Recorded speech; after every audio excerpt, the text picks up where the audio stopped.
15절 말씀해 보시면 하나님께서 호렙산에서 나타나셨을 때에 하나님은 어떤 형상도 보이지 않으셨습니다. 이걸 너희가 깊이 삼가라고 말합니다. 하나님이 어떤 형상도 우리에게 보여주지 않으셨기 때문에 두 가지 문제가 있습니다. 어떤 사람들은 보이지 않는 하나님을 보이게 만들려고 합니다. 마치 보이는 것처럼, 손에 잡히는 것처럼 그렇게 만들어 주려고 하는 사역자들이 있고요. 또 어떤 경우에는 하나님이 보이지 않기 때문에 하나님에 대하여서 함부로 합니다. 참 가장 바보 같은 게 그거죠. 사람들이 보지 않는다고, 사람이 주변에 아무도 없다고 못된 짓을 하는데, 요즘 길거리에는 보면 CCTV라는 게 있죠. 사람이 없다고 안 보는 것이 아니라 저기 위에 다른 눈이 보고 있습니다. 눈에 보이지 않는, CCTV는 사람 눈에 보이긴 합니다만 사람 눈에는 보이지 않으시는, 아무 형상도 안 보여주시는 하나님께서 보고 계시다는 거예요. 근데 사람들은 보이지 않으니까 어떤 사람들은 1차적으로는 어떤 모양을 만듭니다. 뭐 남자 모습이든지 여자 모습이든지 짐승의 모습이든지 심지어는 벌레나 또 더 나아가서는 하늘에 있는 무슨 별, 해와 달과 별을 신이라고 말하면서 그게 우리를 인도한다, 그게 우리의 복을 준다라고 말하면서 그런 것들을 신으로 섬기고 따르는 사람들이 있고 또 그렇게 가르치는 사람들도 있습니다. 그러나 주의하십시오. 바로 이게 하나님을 섬기는 데 있어서 함정일 수 있습니다. 안 보인다고 보이게 만들든지 아니면 안 보인다고 함부로 하든지, 하나님에 대해서 그렇게 함부로 해서 우상을 만들든지 하나님이 안 보인다고 무례하든지 하면 20절 말씀에 그렇게 표현하십니다. 하나님께서는 너희를 택하셨고 너희를 그 지긋지긋한 애굽에서 인도해 내셨고 너희를 하나님의 기업의 백성으로 삼아주신 것이 오늘과 같다. 다시 말하면 우리가 이렇게 하나님의 은혜로 구원받고 이렇게 은혜로 살지만, 그러나 이것 때문에 우리가 오히려 하나님에 대하여 미련하게 되어서 우상을 만들어서 하나님이라고 섬기고, 그러면 하나님이 21절에 하나님은 내가 옛날 잘못했다고 단호하게 나를 요단을 건너지 못하게 하시고 너는 여기서 죽으라고 말씀하셨던, 그래서 요단에 절대로 못 들어간다라고 하나님이 맹세하고 하시던 그런 하나님이시다. 하나님께서 진노하시면 하나님은 나에게 이 땅 눈앞에 두고도 못 들어가게 하시는 하나님이신데, 너희 하나님에 대하여서 우상으로 바꾸어서 섬기면 하나님은 너희를, 24절 말씀, 하나님은 소멸하는 불이고 질투하는 하나님이라고 말씀하십니다. 그러므로 23절에 말씀하신 것처럼 우리는 스스로 삼가 하나님께서 우리에게 주신 언약을 잊지 말고 어떤 우상이나 어떤 모양도 조각하거나 만들지 말아야 합니다. 요즘 사람들은 하나님을 자꾸 능력의 하나님으로 포장해서 손에 보이는 하나님, 만져지는 하나님으로 만들려고 너무 많이 노력을 합니다.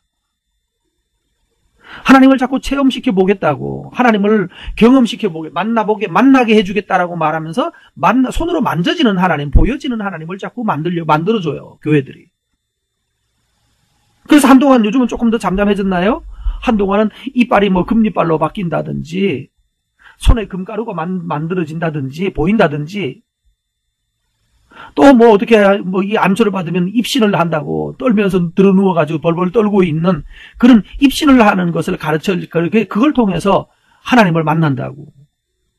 또 방언을 하나님이 은사로 주셔야 되는데 은사로 주신 게 아니라 아예 교육을 하고 이렇게 하면 방언 받는다고. 그런 식으로 방언이든지 기적이든지 병고침이든지 이런 것으로 손에 만져지는 하나님을 자꾸 제공하려고 하는 사람들이 생겼습니다. 조심하십시오. 스스로 삼가서 그런 데 가시면 안 되는 거예요. 정말 능력은 뭘까요? 하나님의 말씀에 따라서 순종하고 법도를 귀히 여기고 이 말씀 가르치고 배우고 자식들에게까지 가르치면, 이 말씀 안에 거하여 살면 하나님이 생명도 주시고 소유도 주시는 것입니다.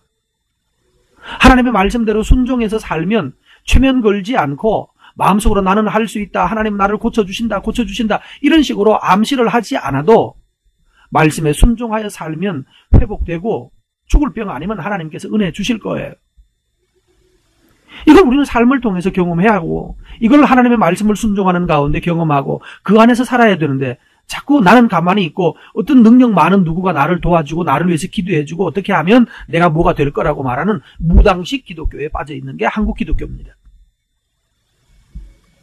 이렇게 너무 한심하게 사니까 또 한편에서는 에이 하나님 시시하다고 그러면서 자유주의로 넘어가기도 하고요. 오늘 여러분 주의하셔서 어떤 형상이든지 하나님을 보이는 모습으로 만져지는 모습으로 바꾸려고 하는 모든 이 우상 숭배에서부터 여러분 자신들을 정결케 하기를 바랍니다. 그래봤자 결국 마지막 남는 것은 뭡니까? 26절 망하는 거예요. 속히 망하는 것입니다. 그럼 결국은 하나님 믿는다고 하다가 우상 숭배로 빠지고 그래서 결국은 마지막에는 여러 민족 중에 흩어지고 그리고 거기에서 정말 되먹지 못한 신들을 섬겨요. 한심한 신들을 섬겨요. 그들의 나라에 잡혀가서 그들에게 끌려다니면서 결국은 이게 아닌데 좌절하고 절망하다가 결국 깨닫고 29절에 보면 하나님께 회개하고 돌아옵니다. 그때 마음을 다하고 뜻을 다하여 하나님을 찾으면 만나리라 하셨어요. 여러분 이 말씀 따라서 다 망할 거 다 망하고 재산 잃고 건강 잃고 모든 거 다 잃어버리고 나는 그 다음에서 내가 이제 하나님을 찾았다고 그렇게 찾으면 50, 60 되는 거예요. 그때 찾았다고 말하면서 근데 유감스럽게도 세월 다 지나갔습니다. 모든 사람이 이런 식으로 하나님을 만나는 게 아닙니다. 그나마 이런 식으로라도 만났다면 여러분 감사하시기 바랍니다. 31절 말씀에 보면 하나님의 자비하심이 그 사람을 버리지 아니한 것이고 멸하지 아니한 것이고 하나님이 조상들에게 맹세하셨던 언약을 잊지 않고 그를 다시 회개하고 돌아오게 하셨다면 큰 은혜입니다.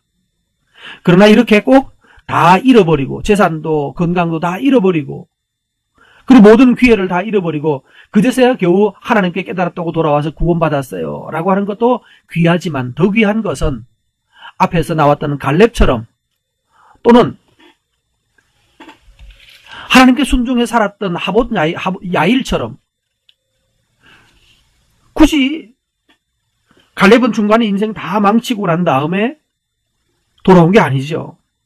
젊을 때부터 시작해서 일평생 동안 하나님의 말씀 안에서 자라오고 성장해가고 여호수아도 하나님 앞에 젊은 시절부터 그 귀한 시절을 하나님 앞에서 순종하며 살았고 그래서 약속의 땅을 얻었습니다.